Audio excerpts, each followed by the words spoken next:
قیامت والے دن موسم بدلیں گے تو موسم سب کے لیے برابر نہیں ہوگا، لباس سب کا ایک جیسا نہیں ہوگا، سیٹنگ ارینجمنٹ سب کی ایک جیسی نہیں ہوگی، دل کی کیفیات سب کی ایک جیسی نہیں ہوگی۔ یہ ایک نیا دن ہے۔ جتنا جس کا کفر ہے اتنی ہی وہ مصیبت کے اندر پھنسا ہوا ہے، جتنا جس کا گناہ ہے اسی قدر زیادہ پریشانی کے اندر مبتلا ہے، جتنا جس کے دل میں تقوی اور ایمان ہے اسی قدر زیادہ وہ پرسکون کیفیت میں ہے۔ میدان محشر اور قیامت سب کے لیے ایک جیسا نہیں ہوگا۔ الحمدللہ رب العالمین والصلاة والسلام علی اشرف الانبیاء والمرسلین، اما بعد۔ اعوذ باللہ من الشیطان الرجیم، بسم اللہ الرحمن الرحیم۔ وحشرناہم فلم نغادر منہم احدا۔ نہا اسٹوڈیو کے اس پلیٹ فارم پہ میں ہوں آپ سے مخاطب عبید الرحمن محسن۔ اللہ تعالیٰ کی توفیق سے قیامت کے مراحل ہم قرآن و سنت کی روشنی میں بیان کر رہے ہیں۔ پہلا مرحلہ لاسٹ ایپیسوڈ میں نے عرض کیا تھا کہ اسے مرحلۃ النفخ کہتے ہیں، جب قیامت کا آغاز ہوگا اور صور میں پھونک دیا جائے گا۔ آج ہم دوسرے مرحلے کی طرف آگے بڑھیں گے۔ قیامت کا دوسرا مرحلہ وہ 50,000 سال کا دن، یوم عسیر، اس کی ہولناکیاں، اس کی شدتیں۔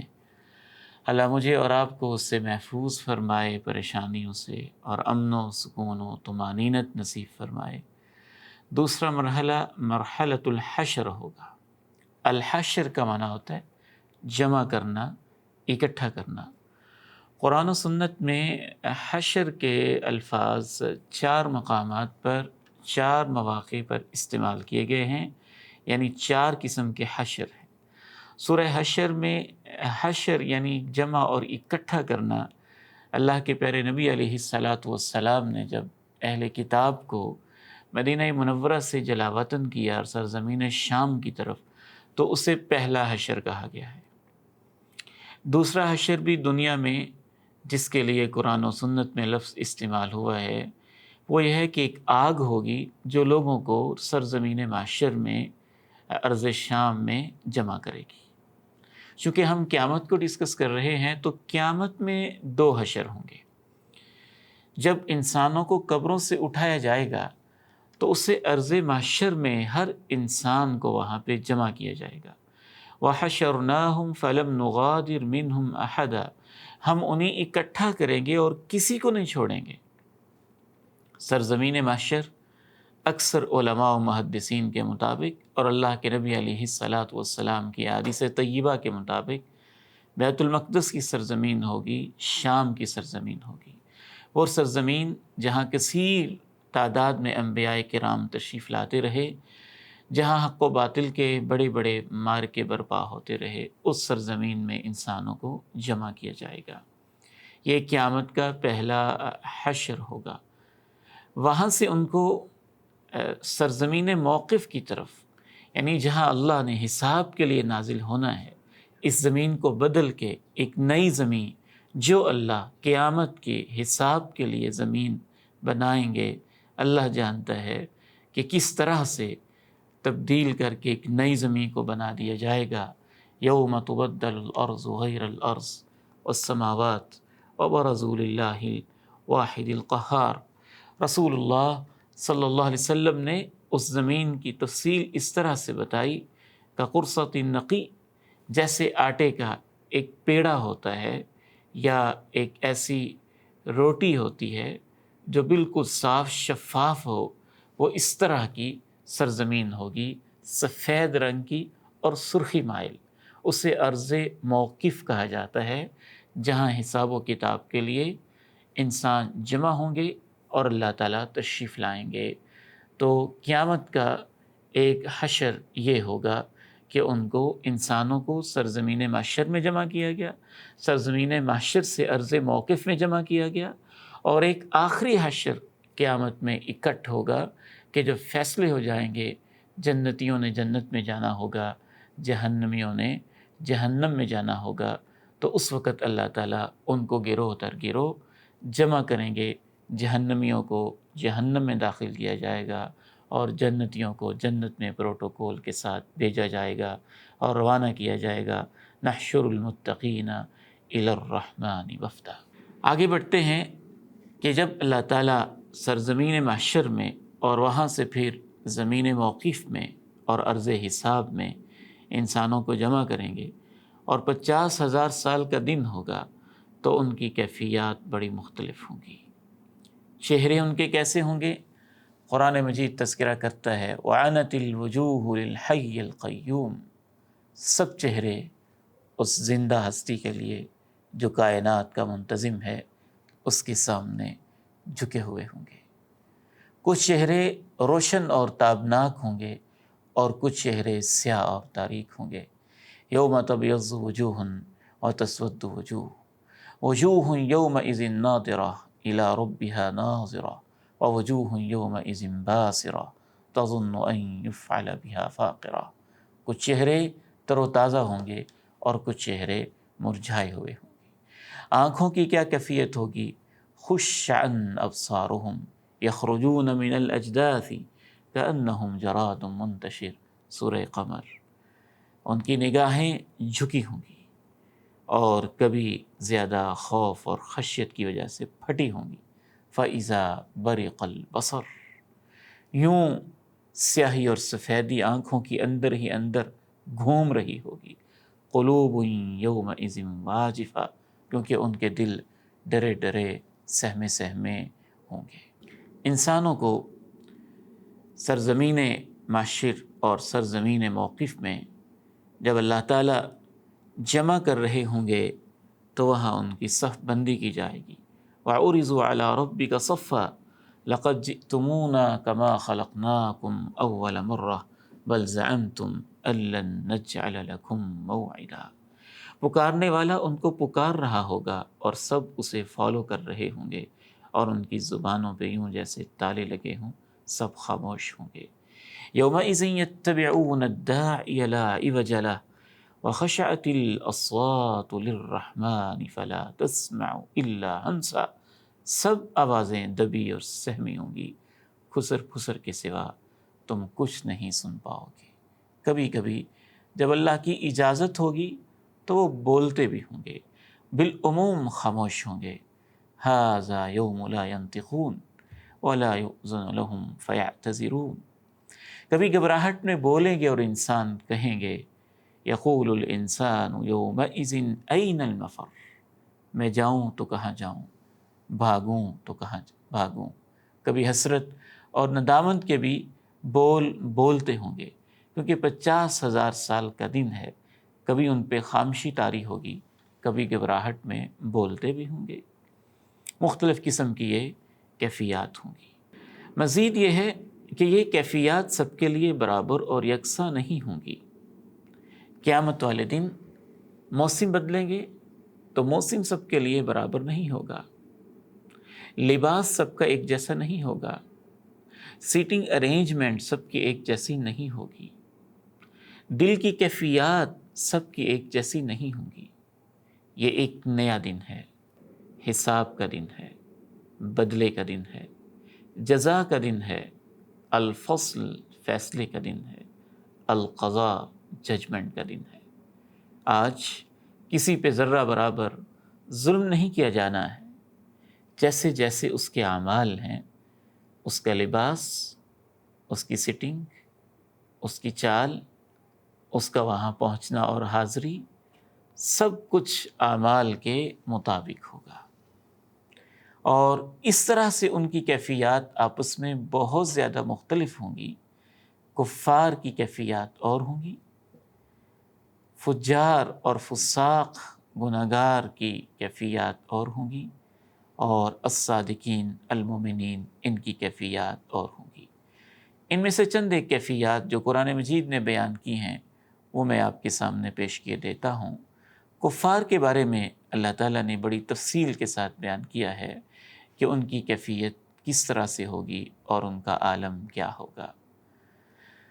اللہ تعالیٰ نے ارشاد فرمایا كأنما أغشيت وجوههم قطعا من الليل مظلما أولئك أصحاب النار هم فيها خالدون۔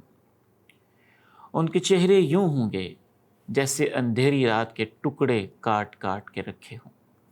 وجوہ یومئذ علیہا غبرہ ترہقها قطرہ، سیاہیاں ان کے اوپر چھائی ہوئی ہوں گی.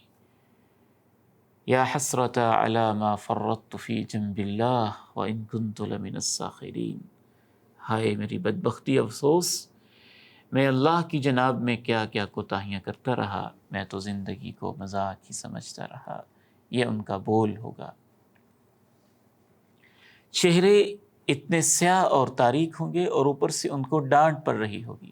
اکفرتم بعد ایمانکم فذوقوا العذاب بما کنتم تکفرون. ان کے اعمال ضائع اور برباد کر دیے جائیں گے. والذین کفروا اعمالهم کسراب بقیعہ یحسبه الظمآن ماء حتی اذا جاءه لم یجدہ شیئا. سورہ نور میں اللہ تعالیٰ نے فرمایا کہ ان کے اعمال ایک سراب کی طرح ہوں گے جسے پیاسا پانی سمجھتا ہے، پاس آتا ہے تو کچھ بھی نہیں پاتا ہے. ان کی آنکھیں پھٹی ہوئی ہوں گی اور وہ ایک دوسرے سے لڑتے جھگڑتے بھی ہوں گے. الاخلاء یومئذ بعضهم لبعض عدو الا المتقین. سورہ زخرف.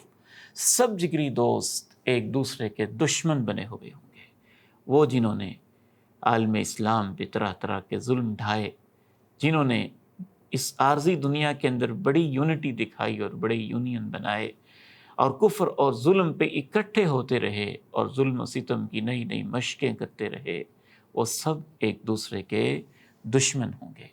عابد اور معبود ایک دوسرے سے جھگڑتے ہوں گے، وہ لوگ جنہوں نے اللہ کی زمین پہ کچھ وڈیروں اور سرداروں کو اور کچھ پیروں کو اور پروہتوں کو، کاہنوں کو اور نجومیوں کو اللہ کا شریک بنایا تھا اور ان کی خاطر اپنی آخرت کو برباد کیا تھا، وہ ایک دوسرے سے 50,000 سال کے دن میں اس دن جھگڑ رہے ہوں گے.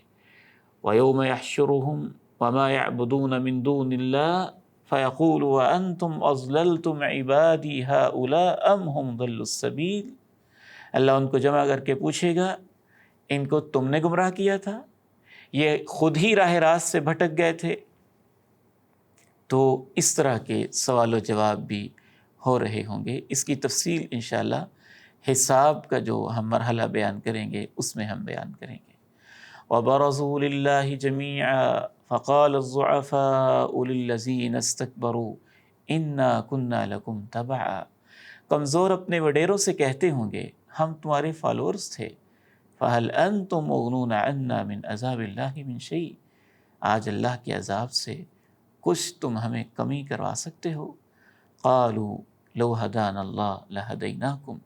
ہم ہدایت پہ ہوتے تو تمہیں بھی ہدایت دیتے. سواء علینا اجزعنا ام صبرنا ما لنا من محیص. چاہے وویلا کریں چاہے صبر کریں، آج ہمارے لیے کوئی چائے پناہ نہیں ہے. شیطان اور کافر ساتھ ساتھ آتے ہوں گے، اور جو کافر کے اوپر مسلط شیطان تھا ذکر الہی کی غفلت کی وجہ سے، وہ یہ کہتا ہوگا ربنا ما اطغیتہ ولکن کان فی ضلال بعید. اللہ میں نے اس کو گمراہ نہیں کیا، یہ خود ہی بڑی دور بھٹکا ہوا تھا، تجھ سے دور گیا ہوا تھا. اس کے ساتھ ساتھ ظاہری طور پر ان کی کیفیت کا یہ عالم ہوگا کہ وہ اپنے اوپر بہت ہی غصے میں ہوں گے، شدید غصے کے اندر ہوں گے، پیاس کے مارے ہوں گے. وَنَسُوقُ الْمُجْرِمِينَ إِلَى جَهَنَّمَ وِرْدًا. ان میں سے بہت سارے کفار اندھے، گونگے، بہرے ہوں گے، کیونکہ ان کی آنکھیں حق نہیں دیکھتی تھیں، اللہ کی نشانیاں نہیں دیکھتی تھیں، ان کے کان حق نہیں سنتے تھے اور ان کی زبانیں حق نہیں بولتی تھیں. اللہ تعالیٰ نے ارشاد فرمایا وَنَحْشُرُهُمْ يَوْمَ الْقِيَامَةِ عَلَى وُجُوهِهِمْ عُمْيًا وَبُكْمًا وَصُمًّا مَأْوَاهُمْ جَهَنَّمْ. ان کے چہرے کے بل ہم ان کو اکٹھا کریں گے، اندھے ہوں گے، گونگے ہوں گے، بہرے ہوں گے. مأواہم جہنم، ان کا ٹھکانہ بالآخر جہنم ہوگا. کلما خبت زدناہم سعیرا. جب اس کی آگ بجھنے لگے گی، کم پڑے گی، تو ہم اس کو اور بھڑکا دیں گے۔ وَنَحْشُرُهُمْ يَوْمَ الْقِيَامَةِ أَعْمَى قَالَ رَبِّ لِمَ حَشَرْتَنِي أَعْمَى وَقَدْ كُنْتُ بَصِيرًا۔ کفار کو اللہ چہروں کے بل اٹھائے گا، ٹانگیں ان کے اوپر ہوں گی، چہرے ان کے نیچے زمین پہ گھسٹتے ہوں گے۔ الَّذِينَ يُحْشَرُونَ عَلَى وُجُوهِهِمْ إِلَى جَهَنَّمَ أُولَئِكَ شَرٌّ مَكَانًا وَأَضَلُّ سَبِيلًا۔ یہ وہ لوگ ہیں جن کو چہروں کے بل میدان محشر میں لایا جائے گا، جہنم کی طرف بھیجنے کے لیے۔ یہ بدترین لوگ ہیں، راہ راست سے بھٹکے ہوئے ہیں۔ بعض ایسے احوال اور احوال بھی آئیں گے کہ گھبراہٹ کی وجہ سے وہ اپنے گھٹنوں کے اوپر بیٹھے ہوں گے، تاکہ اس کے بعد ان کو گھسیٹ کے جہنم میں پھینک دیا جائے۔ میں عرض کر رہا تھا کہ مختلف کیفیات ہوں گی، جتنا جس کا کفر ہے اتنی ہی وہ مصیبت کے اندر پھنسا ہوا ہے، جتنا جس کا گناہ ہے اسی قدر زیادہ پریشانی کے اندر مبتلا ہے، جتنا جس کے دل میں تقوی اور ایمان ہے اسی قدر زیادہ وہ پرسکون کیفیت میں ہے۔ میدان محشر اور قیامت سب کے لیے ایک جیسا نہیں ہوگا، ان کے اعمال کے حساب سے ہوگا۔ اہل ایمان میں سے جو نافرمان اور گناہگار قسم کے لوگ ہیں وہ بھی اپنے مختلف گناہوں کی سزا پا رہے ہوں گے۔ زکوٰۃ ادا نہ کرنے والے، ان کے گلے میں طوق پہنائے جائیں گے۔ کبھی وہ طوق کسی چیز کا ہوگا اور کبھی وہ طوق ایک سانپ کی شکل میں ہوگا جو اس کے گلے کا طوق بن جائے گا۔ سورہ آل عمران 180 میں اللہ تعالیٰ نے ارشاد فرمایا وَلَا يَحْسَبَنَّ الَّذِينَ يَبْخَلُونَ بِمَا آتَاهُمُ اللَّهُ مِنْ فَضْلِهِ هُوَ خَيْرٌ لَهُمْ بَلْ هُوَ شَرٌّ لَهُمْ سَيُطَوَّقُونَ مَا بَخِلُوا بِهِ يَوْمَ الْقِيَامَةِ۔ وہ لوگ یہ نہ سمجھیں جو بخیلی کر رہے ہیں اس میں جو اللہ نے ان کو اپنے فضل سے دیا ہوا ہے کہ یہ ان کا سمیٹنا ان کے لیے بہتر ہے، نہیں، یہ ان کے لیے بہت برا ثابت ہوگا۔ جو انہوں نے بخیلی کی ہوگی اسے قیامت کے دن ان کے گلے کا طوق بنا دیا جائے گا۔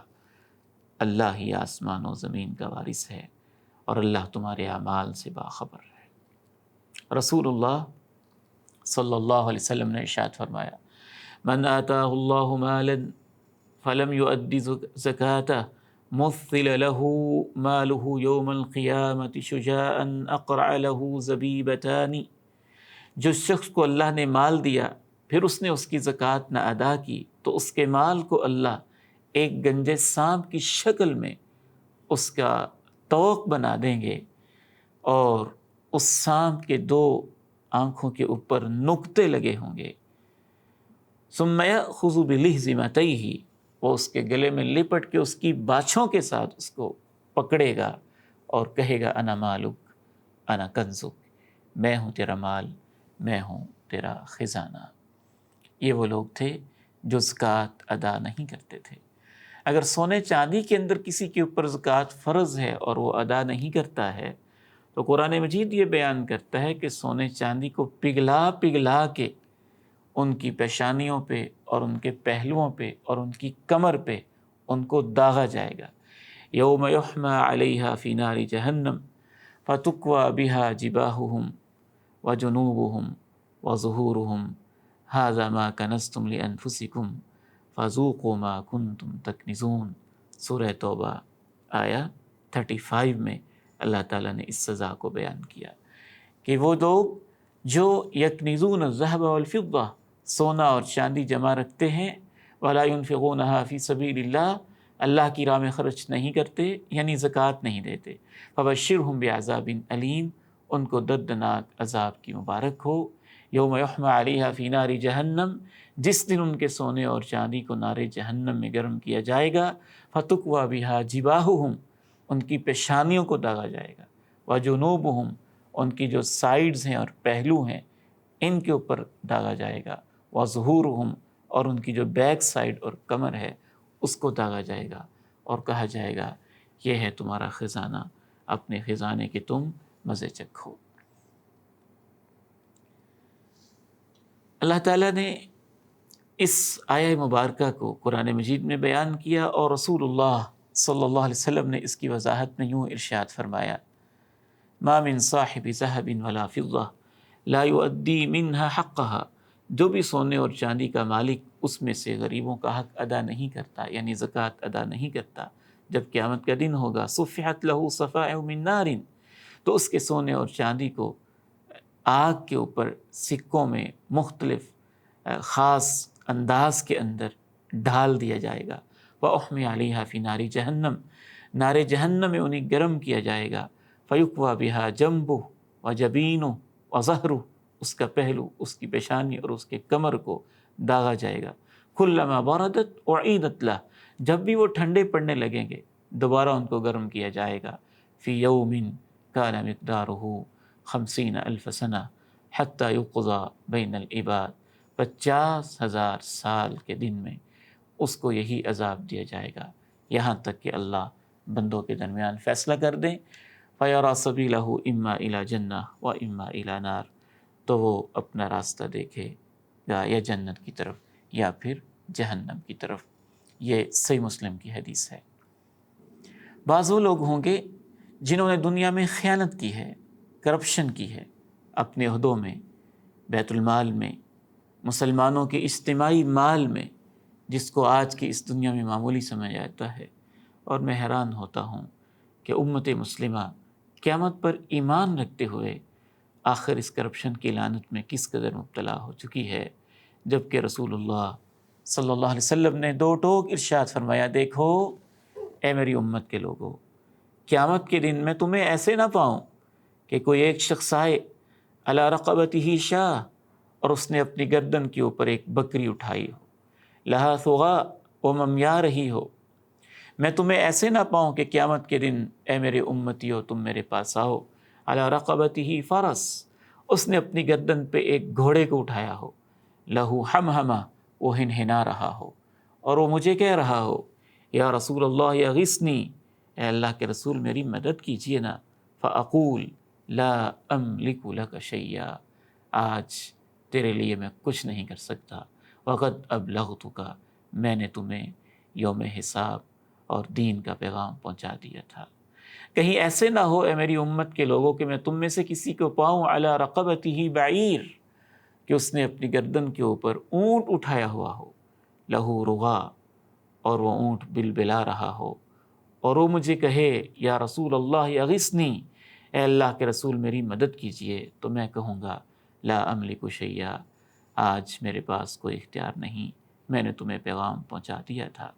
وعلی رقبتہ صامت، ایسے نہ ہو کہ اس نے اپنی گردن کے اوپر سونا چاندی اٹھایا ہوا ہو اور وہ کہہ رہا ہو: اے اللہ کے رسول میری مدد کیجئے، میں اسے کہوں گا: میرا تیرے اوپر کوئی اختیار نہیں، میں کچھ نہیں کر سکتا، میں نے تجھے پیغام پہنچا دیا تھا۔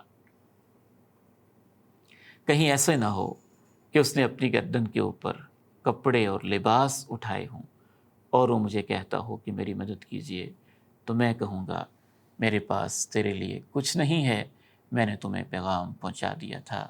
یہ صحیح بخاری کی حدیث ہے۔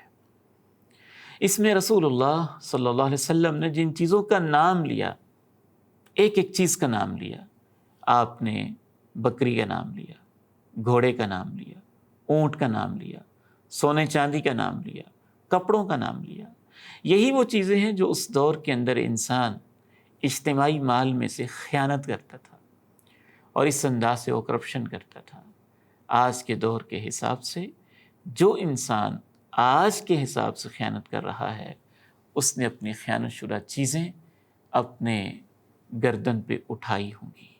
وَمَن يَغْلُلْ يَأْتِ بِمَا غَلَّ يَوْمَ الْقِيَامَةِ، قرآن مجید کا بھی فیصلہ ہے، جو بھی خیانت کرے گا وہ اپنی خیانت کو قیامت کے دن اللہ کے سامنے لے کر آئے گا، اس انداز میں پیش ہوگا۔ ایک اور حدیث میں رسول اللہ صلی اللہ علیہ وسلم نے ارشاد فرمایا: لِكُلِّ غَادِرٍ لِوَاءٌ عِنْدَ إِسْتِهِ يَوْمَ الْقِيَامَةِ، جو عہد شکن انسان ہے، قوم سے وعدہ کرتا ہے، بچوں سے وعدہ کرتا ہے، فیملی سے وعدہ کرتا ہے، خاندان سے وعدہ کرتا ہے، پھر اپنے اس وعدے کی کوئی فکر نہیں کرتا ہے، آپ ارشاد فرماتے ہیں جو غدار ہے اور وعدہ شکن ہے اس کی پیٹھ کے اوپر اللہ نے جھنڈا لگایا ہوگا جس پہ لکھا ہوگا حاذہ غدرۃ فلان، یہ فلاں اس کی وعدہ شکنی ہے اور یہ فلاں اس کی غداری ہے جو اس نے اپنے ساتھ کی تھی۔ میں سمجھتا ہوں آج ہم پتہ نہیں کس دنیا میں بستے ہیں، ایک چھوٹے سے محلے کے کونسلر سے لے کر ایک ملک کے پرائم منسٹر اور پریزیڈنٹ تک، جو یہ لوگ اپنی قوم سے وعدے کرتے ہیں، اگر جان بوجھ کے اس وعدے کو توڑتے ہیں اور ایفا نہیں کرتے ہیں تو یہ ان کی غداری جتنی جتنی کسی نے کی ہے اس کے برابر اللہ میری اور آپ کی حفاظت فرمائے، اس کی پیٹھ کے اوپر اس کی غداری کا جھنڈا اللہ کی طرف سے گاڑ دیا جائے گا۔ اس رسوائی سے اللہ مجھے اور آپ کو محفوظ فرمائے۔ تکبر کرنے والے لوگ، ان کا کیا حال ہوگا؟ یحشر المتکبرون امثال الذر یوم القیامہ، تکبر کرنے والے لوگ قیامت کے دن چیونٹیوں کی طرح ان کو اٹھایا جائے گا، ان کی فزیک چیونٹیوں والی اور ان کے باقی شکل جو ہے وہ ظاہر ہے انسان، لیکن فزیک اللہ رب العزت نے چیونٹیوں جیسی بنا دی ہوگی، اور 50,000 سال کے دن میں وہ رینگتا ہوا ہی میدان محشر میں جا رہا ہوگا۔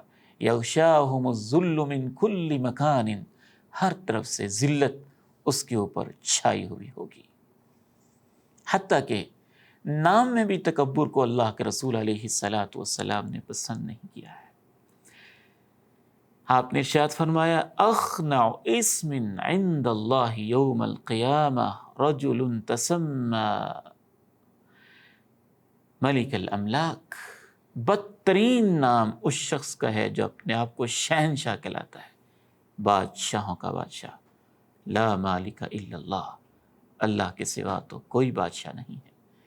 تو ان کو چیونٹیوں کے انداز میں اس لیے اٹھایا جائے گا کہ جس طرح یہ اپنے جیسے انسانوں کو حشرات الارض سمجھتے تھے اور ان کے اوپر ظلم و ستم کرتے تھے، میدان محشر میں یہ چیونٹی کی طرح رینگتے ہوں گے اور لوگ ان کی گردنوں کو روندتے ہوئے میدان محشر میں جا رہے ہوں گے۔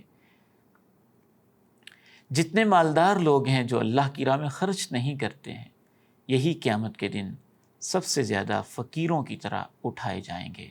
آپ نے ارشاد فرمایا ان المکثرین هم المقلون، جتنے زیادہ مال والے ہیں اتنے ہی یہ فقیر ہوں گے قیامت کے دن۔ الا من آتاہ اللہ خیرا، ہاں وہ مالدار جس کو اللہ نے دولت دی، فنفخ فیہ بیمینہ وشمالہ، جس طرح انسان گرد و غبار کو یوں اڑا دیتا ہے دائیں بائیں، ایسے اس نے آگے پیچھے دائیں بائیں خرچ کیا اور اپنے مال کو نیکی کے کام میں لگایا۔ اس کی تو اور ہی شان ہے، اس کے علاوہ سب مالدار فقیر ہوں گے۔ جس نے کسی کی زمین پہ ناجائز قبضہ کیا ہوگا، میدان محشر میں 50,000 سال کے دن میں اس کو یہ سزا دی جائے گی، خسف بہ یوم القیامت الی 7 ارضین، 7ویں زمین تک اس کو زمین میں دنسایا جائے گا۔ اس صحیح مسلم کی حدیث ہے۔ ایک اور روایت میں آپ نے فرمایا طوقہ، زمین کا وہ ٹکڑا اس کے گلے کا طوق بنا دیا جائے گا۔ بعض شارحین حدیث نے لکھا کہ طوق بنانے کا یہ مطلب ہے کہ جب زمین میں اس کو دنسایا جائے گا اور مسلسل دنستا چلا جائے گا تو گویا پوری زمین اس کے گلے کا ایک لحاظ سے طوق بنی ہوئی ہوگی۔ جو لگائی بجھائی کا کام کرتا ہے، ادھر اس سائڈ کی بات کی، ادھر اس سائڈ کی بات کی، بھائیوں کو بھائیوں سے جدا کیا، میاں بیوی کو آپس میں جدا کیا، اس کے بارے میں آپ نے ارشاد فرمایا تجدون شر الناس یوم القیامت ذی الوجہین، بدترین انسان وہ ہوگا جو دوغلا ہے، الذی یأتی ہؤلاء بوجہ وہؤلاء بوجہ۔ ایک روایت میں یہ بھی ہے کہ اس کے منہ میں اللہ رب العزت نے آگ کی 2 زبانیں لگائی ہوئی ہوں گی۔ یہ ان لوگوں کا حال ہوگا جو اہل ایمان تو تھے لیکن مختلف انہوں نے گناہ کیے ہوئے تھے، جو ناجائز طریقے سے لوگوں سے مانگتا رہتا ہے حالانکہ اس کی ضروریات پوری ہو رہی ہیں۔ اس کے بارے میں آپ نے ارشاد فرمایا من سأل وله ما یغنیہ، جو کافی مال ہونے کے باوجود مانگ رہا ہے، جاءت مسألته یوم القیامت خدوشا او خموشا او قدوحا فی وجہی، اس کے چہرے میں اتنے ہی جیسے لکیریں لگی ہوتی ہیں، کسی نے ناخن مارے ہوتے ہیں، زخم لگے ہوتے ہیں، یا گوشت کسی نے نکالا ہوتا ہے، اس کے چہرے کی یہ کیفیت ہوگی۔ جھوٹا خواب بیان کرنے والا، اس کا یہ عالم ہوگا کہ اللہ اسے کہیں گے کہ یہ دو جو ہیں اور ان میں تم گرہ لگاؤ، اور وہ کبھی گرہ نہیں لگا سکے گا۔ اور جو انسان کسی کی بات کو سنتا ہے، جاسوسی کرتا ہے، اور خواہ مخواہ کسی کے پرائیویٹ گفتگو کو اور نجی محفل میں اس کی بات کو کان لگا کے سنتا ہے، اس کے کان میں سیسا پگھلا کر ڈالا جائے گا۔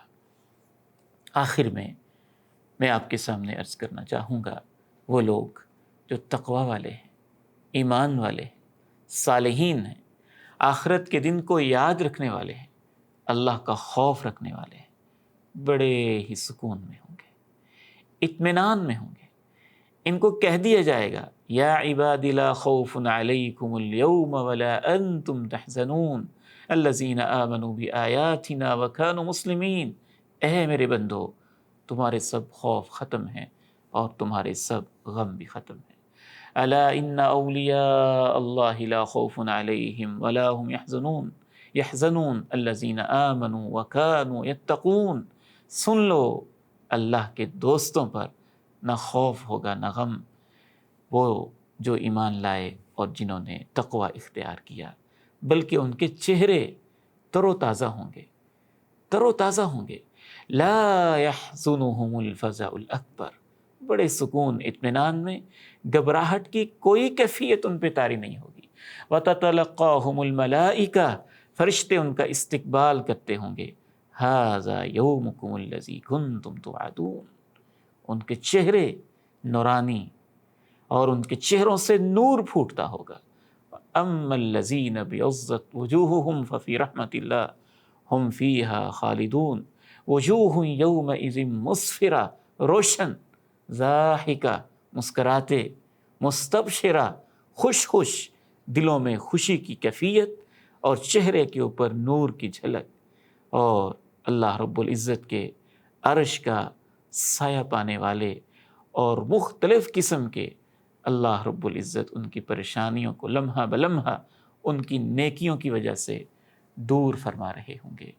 بالخصوص وہ شخص جو انسانوں کے کام آتا ہے، دوسروں کے دکھ اور درد بانٹتا ہے، کسی کی پریشانی کو اپنی پریشانی سمجھتا ہے اور کسی کی مشکل کو اپنی مشکل گردانتا ہے اور لوگوں کی مدد میں لگا رہتا ہے۔ آپ نے ارشاد فرمایا، من نفس عن مؤمن کربة من کرب الدنیا نفس اللہ عنہ کربة من کرب یوم القیامہ، جو کسی اہل ایمان کی دنیا کی مصیبت کو دور کرتا ہے، اللہ اس کی آخرت کی پریشانی کو دور کر دیتا ہے۔ جو دنیا میں کسی کے لیے آسانی کرتا ہے، اللہ دنیا آخرت میں اس کے لیے آسانی کرتا ہے۔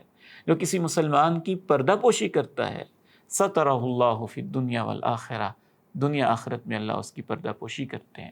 واللہ فی عون العبد ما کان العبد فی عون اخیہ، جب تک انسان اپنے بھائی کی مدد میں لگا رہتا ہے، اللہ اس کی مدد میں لگے رہتے ہیں۔ اسی طرح سے نماز ادا کرنے والے، وضو کرنے والے اور مسجدوں سے محبت کرنے والے، ان کی ایک اپنی ہی شان، اپنا ہی مقام ہوگا۔ اللہ تعالیٰ سے دعا ہے 50,000 سال کے اس دن میں اللہ ہمیں جو ہم نے گناہ اور خطائیں کی ہیں ان کے برے انجام سے محفوظ فرمائے، اور جو ہم اللہ کی توفیق سے کوئی ٹوٹی پھوٹی نیکیاں اور حسنات کر سکے ہیں، اللہ ہمیں اس کا اجر عطا فرمائے۔ آپ کو، مجھے اللہ اس دن میں امن، سلامتی اور سکون و اطمینان، راحت اور چہروں کی تر و تازگی، یہ والی کیفیات اللہ مجھے اور آپ کو نصیب فرمائے۔ سلامت رہیے، انشاءاللہ یہ سلسلہ جاری رہے گا۔ 2 مراحل ابھی تک ہم نے مکمل کیے ہیں۔ قیامت کا پہلا مرحلہ نفخ کا ہے، سور میں پھونکے جانے کا ہے، اور دوسرا مرحلہ الحشر یعنی میدان محشر میں جمع ہونے کا ہے۔ آئندہ کون سے مراحل ہیں، انشاءاللہ آئندہ ملاقاتوں میں یہ سلسلہ جاری رہے گا۔ والسلام علیکم ورحمۃ اللہ وبرکاتہ۔